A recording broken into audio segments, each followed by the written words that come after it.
প্রত্যেকবারই বলে এসেছি আমরা যে একটা সংস্কারগুলো ঘোষণা করে যেটা তারা করতে চান সেগুলো জনগণের সামনে তুলে ধরা এবং সেটার সময় নির্ধারণ করা যাতে করে সুনির্দিষ্ট একটা যৌক্তিক সময়ের মধ্যে নির্বাচন হতে পারে। কিন্তু দুর্ভাগ্যজনকভাবে আমরা দেখতে পাচ্ছি শুধু বাংলাদেশ নয়, পার্শ্ববর্তী দেশগুলোর সঙ্গেও ভারতের সম্পর্ক খুব ভালো যাচ্ছে না।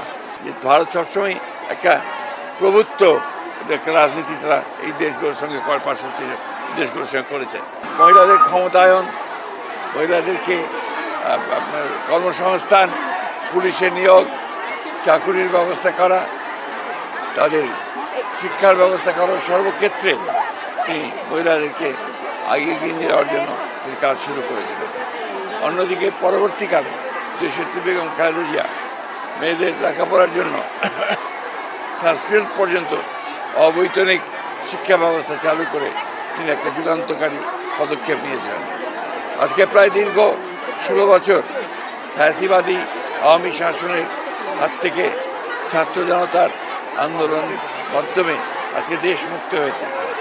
এই বিপ্লবে, এই আন্দোলনে, এই সংগ্রামে দেশের অসংখ্য মানুষ, ছাত্র জনতা, এমনকি মহিলারা পর্যন্ত প্রাণ দিয়েছেন, শিশুরা প্রাণ দিয়েছেন।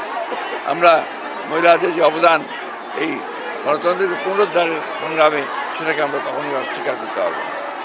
আজকে বাংলাদেশ জাতীয়তাবাদী মহিলা দল তাদের প্রতিষ্ঠা বার্ষিকীতে এই শপথ নিয়েছে যে যে স্বাধীনতা আজকে অর্জন করা হয়েছে সেই স্বাধীনতাকে সুসংহত করবার জন্যে, গণতন্ত্রকে পুনরুদ্ধার করবার জন্যে এবং দেশে আইনের শাসন, জনগণের শাসন প্রতিষ্ঠা করবার জন্য তারা তাদের সংগ্রামকে অব্যাহত রাখে। এবং আমরা বিশ্বাস করেন দেশে খুব শিগগিরই আজকের যে অন্তর্বর্তীকালীন সরকার প্রতিষ্ঠিত হয়েছে তারা জনগণের রায়ের উপরে, মতামতের উপরে শ্রদ্ধা নিদর্শন করে তারা যত দ্রুত সম্ভব সংস্কারগুলোকে সম্পন্ন করে তারা দেশে নির্বাচনের মাধ্যমে জনগণের ক্ষমতা জনগণের হাতে তুলে দেওয়ার ব্যবস্থা করবে।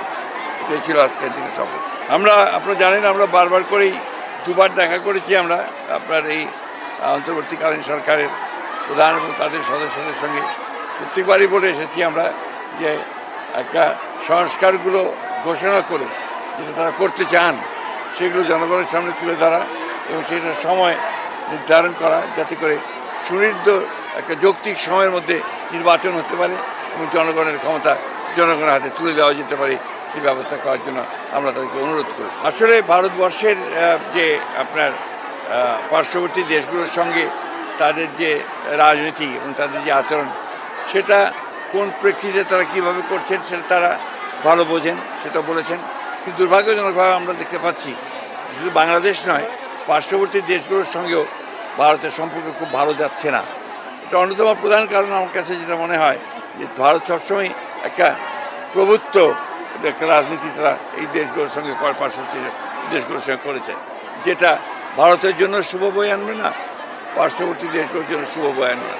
সুতরাং পারস্পরিক সম্মানের ভিত্তিতে, মর্যাদার